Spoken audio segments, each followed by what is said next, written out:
Si eres un programador, el código que desarrolles es tuyo, salvo que hayas firmado lo contrario. Y si eres una empresa, puede que estés pagando por un software que realmente y legalmente no te pertenece. En este vídeo te voy a explicar qué derechos tiene un programador, cuándo los conserva y cuándo los pierde legalmente. Soy Pablo Maza, abogado especializado en propiedad intelectual, propiedad industrial y en conflictos digitales, y habitualmente trabajo con clientes que son desarrolladores y empresas que trabajan con software, y el problema no está en el código o en el producto, sino quién es legalmente el propietario de lo que se ha creado. Te aviso, en este vídeo vas a tener información, todo sobre el tema legal, pero es orientativo, es decir, no soy tu abogado, no estamos trabajando, no he revisado tu caso y por lo tanto la información debes tomarla con cuidado, que luego nadie diga, oye, Pablo me ha asesorado. No, es un vídeo informativo y la mejor recomendación que te puedo hacer es que contrates abajo, desde ya, en el enlace que tienes, una consulta. Ahí puedo revisar tu caso, entender tu problema, ver qué has desarrollado, cómo, en qué circunstancias y a partir de ahí decirte cuáles son tus derechos, qué derechos tienes cedido o cómo deberías regularlo si te han tomado el pelo en un contrato o tienes que firmar algún tipo de documento y por supuesto si estás en un conflicto te digo qué pasa, cuál es la estrategia para defenderte, para ver tus derechos y a partir de ahí cómo tenemos que actuar. Primera idea que tienes que tener claro, el software se protege con derechos de autor y se protege desde el momento en el que se crea el código fuente, es decir, automáticamente cuando tú creas un software, un programa, hay protección conforme dice la ley. No es como las marcas que hasta que no las registras no se protegen. En este caso tienes que saber que tú has creado el código y ya tiene protección, pero mucho cuidado, porque aunque la ley diga que se protege, en la realidad, en la práctica, lo que se demuestra es que hay que saber documentarlo y un derecho de autor que no está bien documentado es muy difícil protegerlo y sobre todo cuando se discute su creación, quién es el autor, es un problema si no lo has documentado bien. Y todo esto lo tenemos en la Ley de Propiedad Intelectual, que es la ley que protege los derechos de autor de propiedad intelectual en España. También hay normativa europea, pero tienes que tener en cuenta que al final la propiedad intelectual se va a considerar y jurídicamente se va a regular igual en los diferentes países. Así que te puedes quedar tranquilo que vas a tener una orientación muy top. Primero de todo, un desarrollador tiene dos tipos o dos bloques de derechos. Los derechos morales y los derechos patrimoniales. No los tienes que confundir, tienes que diferenciarlos porque así es como vas a hacer mejores negocios. Te explico. Los derechos morales son el derecho a ser el autor, a que se te reconozca como autor, a que nadie diga que lo ha desarrollado otra persona u otra empresa cuando lo has desarrollado tú. Y evidentemente los derechos morales también incluyen el derecho a la modificación del código o a que se hagan ciertas actualizaciones que no estén consentidas por ti y que por supuesto pudieran llegar a afectar a tu reputación o a tu imagen, yo qué sé, a tu negocio, etc. Es decir, el derecho de autor en lo que afecta a los derechos morales es irrenunciable. Es decir, si has desarrollado el código, nadie, por mucho que lo hayas vendido o lo hayas cedido expresamente,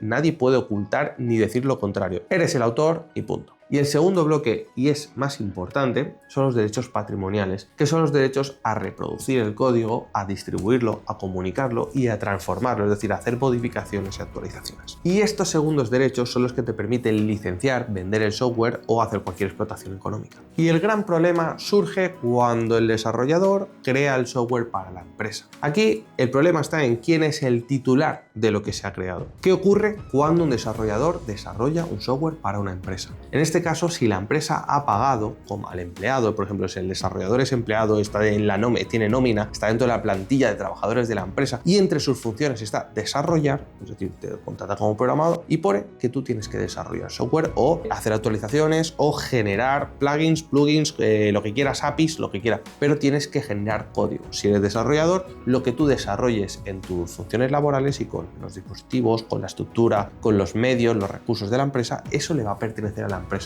No hay discusión, lo dice la ley y en este caso solo faltaría que si te están pagando un sueldo de desarrollador, encima te tuvieran que pagar otro sueldo o te tuvieran que pagar de forma extra todo lo que equivale a derechos de propiedad intelectual. Normalmente lo que hacen las empresas es que según los objetivos que cumplas o según lo que tú puedas generar, por ejemplo, pues hay desarrolladores que, pues, que han desarrollado algo que no se les había pedido de forma concreta, pero luego pues han hecho ganar a la empresa X oportunidades de negocio. Pues eso al final te lo pueden remunerar o te lo pueden gratificar de cierta manera con pagas extra, etc. Esto es lo que tienes que tener en cuenta y así es como se va a remunerar en la empresa. Y si eres empresa tendrías que tenerlo claro. Pero si el desarrollador no trabaja como trabajador para la empresa o si no tiene las unas funciones concretas de desarrollo y desarrolla un software, quiero que tengas claro que aquí cambia la situación y la empresa no puede tener claro o de forma implícita que le pertenece el programa que se ha desarrollado. Y aquí está el gran problema, porque si el desarrollador es freelancer o es un externo o es otra empresa, aquí hay que tener muy claro que la clave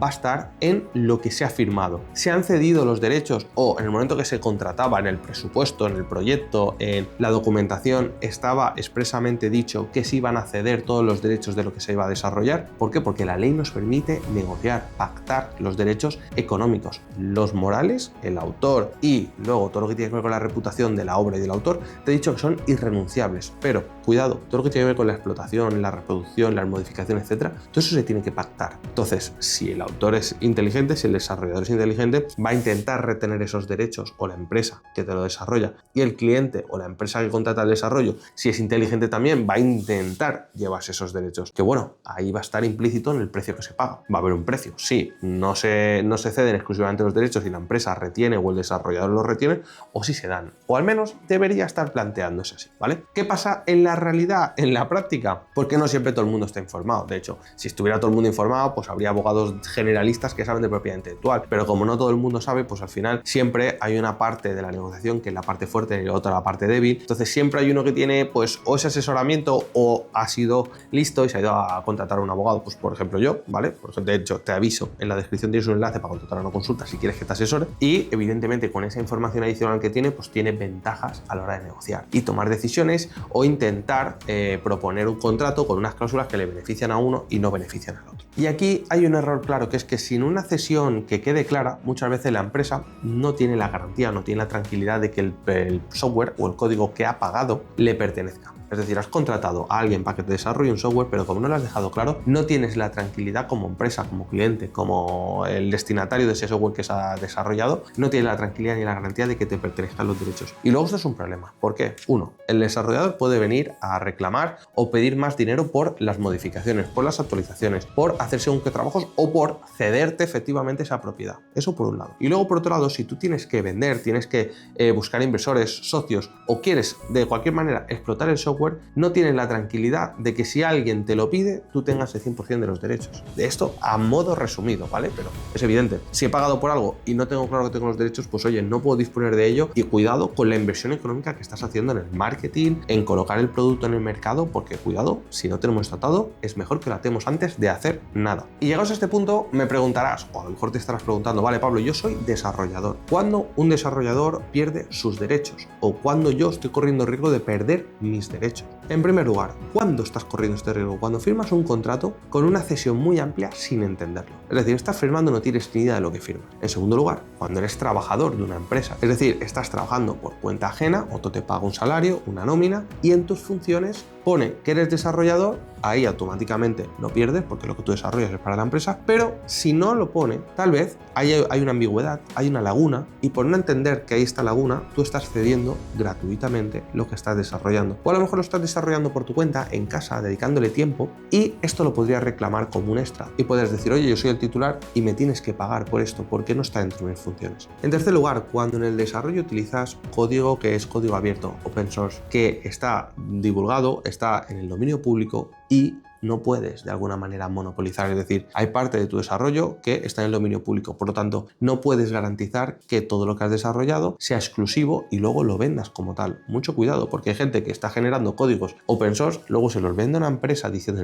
no, esto lo desarrollo yo, es exclusivo, porque no tiene ni puta idea de la parte legal, y luego la empresa tiene problemas a la hora de reclamar porque resulta que al que le reclama le dice no, es que esto es un estándar del sector, esto es código abierto y tú no puedes reclamar por eso, y al final de cierta manera tú le has engañado.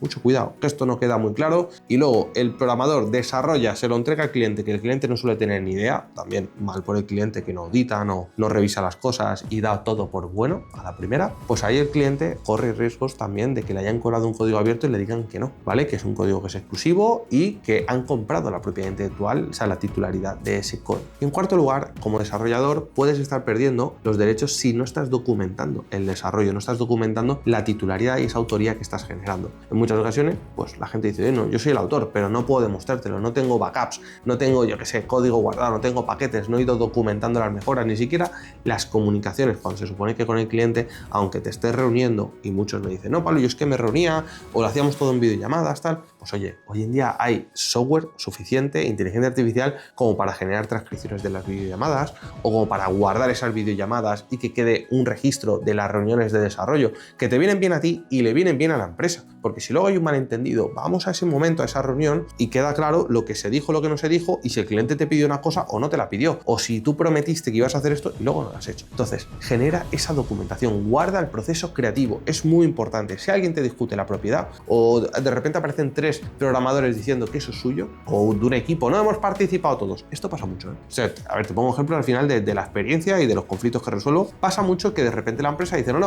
todo el equipo de desarrollo ha participado en esto, cuando sabemos que no, y tú sabes que no. Pues en este caso, si no lo has documentado bien y no sabes cómo utilizar esta prueba, puedes correr el riesgo de perder tus derechos y que no seas el titular o que todavía no puedas pelear. Así que quédate con esta idea. En los conflictos tecnológicos o de temas digitales, el problema no está en la titularidad, sino está en cómo se documenta. Otro problema que se repite mucho en startups, en negocios donde se juntan varios fundadores. Uno de los fundadores o uno de los socios es el desarrollador. Y a lo mejor el desarrollador ha generado el código o el programa, lo ha creado por su cuenta y luego al fusionarse o al crear la sociedad o al asociarse, lo que hace es aportar el código. Como él es socio, no se llega a firmar nunca un documento que diga que él está cediendo los derechos del software. Entonces esto es un problema, porque luego la empresa no puede vender el software porque todavía no tiene un contrato. Entonces cuidado, que cuando nos llevamos todos bien, todo es muy fácil y muy bonito. Pero este señor se puede ir y como no haya firmado un contrato, se puede llevar el software y que la empresa lo que esté vendiendo no le pertenezca, por lo tanto esté infringiendo derechos. O la empresa quiera vender el software o quiera de alguna manera venderse a la empresa y no quede claro, no se pueda garantizar que tenga la propiedad del software. ¿Por qué? Porque no se ha cedido, no se ha licenciado, no se ha transferido la propiedad intelectual. Entonces, mucho cuidado cuando entre socios, entre fundadores o si alguien se suma a un proyecto, que haya cosas en el aire porque todo tiene que estar en el papel y si no, hacedme caso. Contratas una consulta aquí abajo en el enlace, lo vemos, te digo cómo hacerlo y ya decidirás tú cómo lo quieres organizar.